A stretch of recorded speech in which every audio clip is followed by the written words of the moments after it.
کے اوپر نکاح کرنا فرض ہو جاتا ہے، اور بعض حالتیں ایسی ہوتی ہیں کہ نکاح سنت ہوتا ہے، اور بعض حالتیں ایسی بھی ہوتی ہے کہ نکاح کرنا گناہ ہوتا ہے، نکاح نہیں کرنا چاہیے۔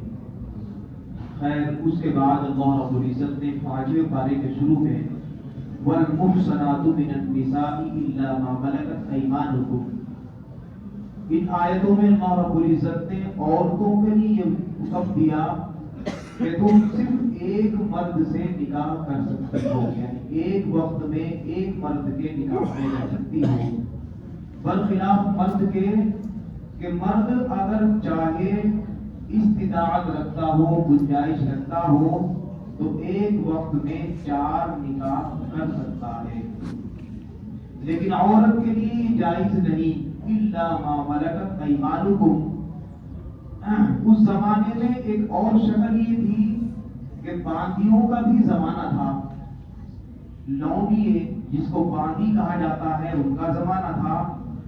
باندیوں کے بارے میں یہ ہے کہ وہ چونکہ وہ خود اپنے آپ میں ذمہ دار نہیں تھی، ان کا کوئی نہ کوئی مالک ہوتا تھا، تو ان کی بات اور ہے، لیکن آزاد عورت اگر ہے تو وہ ایک وقت میں ایک ہی مرد کے یہاں رہ سکتی ہے، کسی دوسرے کا یعنی 2 نکاح نہیں کر سکتی۔ آگے فرمایا یرید اللہ ان یخفف عنکم وخلق الانسان ضعیفا، اللہ نے فرمایا کہ اللہ تو یہ چاہتے ہیں کہ انسانوں کی تکلیف کو ختم کرنے کے لیے انسانوں کے لیے ایسا آسان دین دیا جائے کہ ہر کسی کو اس دین پر عمل کرنا آسان ہو جائے۔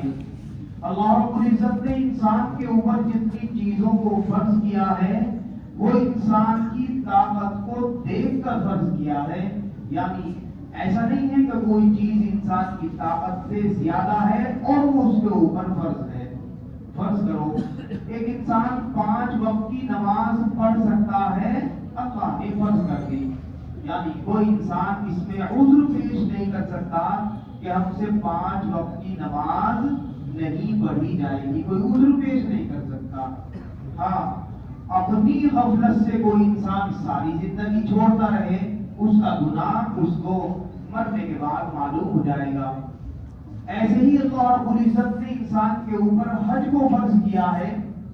اب حج کو فرض کر دیا، لیکن وہ انسان کی طاقت ہے انسان کے اندر کہ اگر اس کے پاس اتنا پیسہ ہے وہ اس سفر کو آسانی کے ساتھ کر سکتا ہے، تو اللہ تعالیٰ نے اس کے اوپر حج کو فرض کیا ہے۔ غرض اللہ کے جتنے احکامات ہیں اللہ نے انہی حکموں کو فرض کیا ہے انسان کے اوپر کہ جن کاموں کو انسان کر سکتا ہے، یعنی انسان کی طاقت سے زیادہ انسان کے اوپر بوجھ نہیں ڈالا گیا ہے۔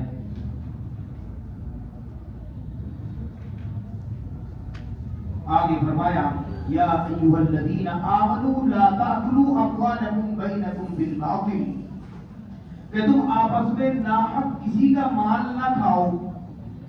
یہاں آج ہم اپنی کنڈیشن دیکھ سکتے ہیں کہ ہر انسان جیسے دوسرے کی جان کا بھوکا ہوتا ہے، تو آج کل ہر انسان دوسرے کے مال کا بھوکا بنا ہوا ہے۔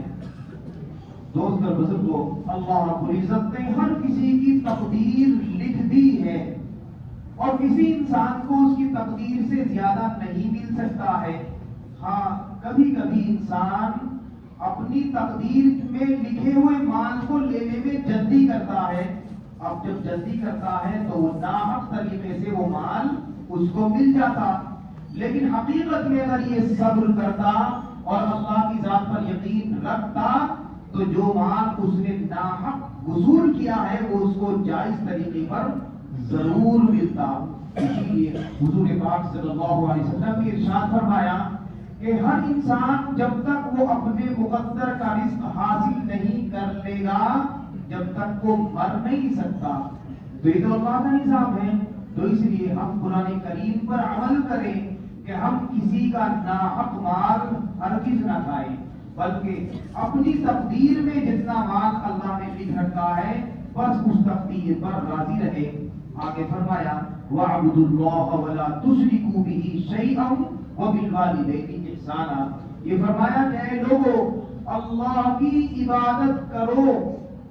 کیوں؟ اس لیے کہ عبادت کے لائق اللہ ہی ہے، اللہ کے علاوہ کوئی عبادت کے لائق نہیں. اس لیے کہ عبادت تو اسی کی جا سکتی ہے جو خالق بھی ہو، مالک بھی ہو، ہر چیز کا مالک کل ہو. اب جو چیز اپنی ہی مالک نہیں، اس کی کیا عبادت کی جا سکتی ہے؟ تو اس لیے فرمایا وَاعْبُدُوا اللَّهَ، اللہ کی عبادت کرو.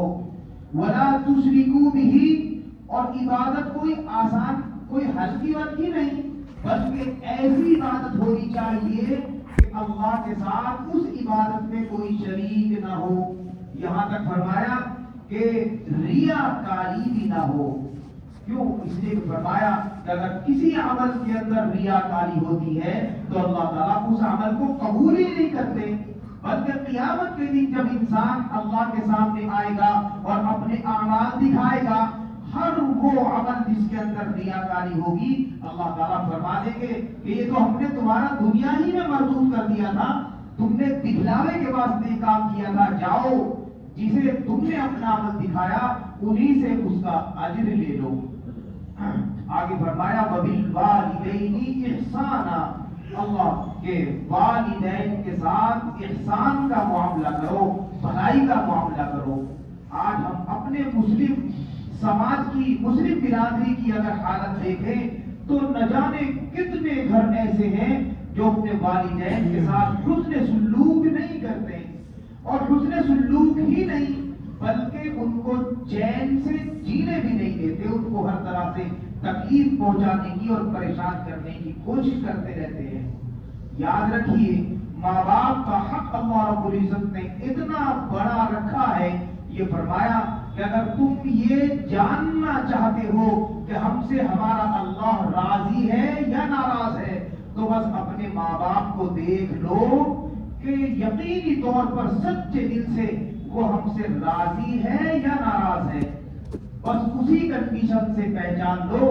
اس لیے اللہ نے اپنی رضا اس کے ماں باپ کی رضا میں رکھ دی ہے.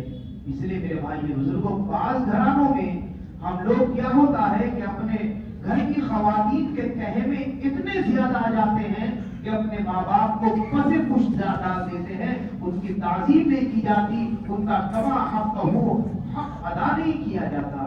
اس لیے ماں باپ کا ادب کیا کریں، ان کی ہر چیز کا اور ہر ضرورت کا ان کا خیال رکھیں. آگے اللہ نے فرمایا لا يحب الله الجهر بالسوء من القول الا من ظلم. کبھی کبھی یہ ہوتا ہے کہ انسان نا بھلائی یعنی برائی کا اعلان کرتا ہے، برائی کے شور مچاتا ہے.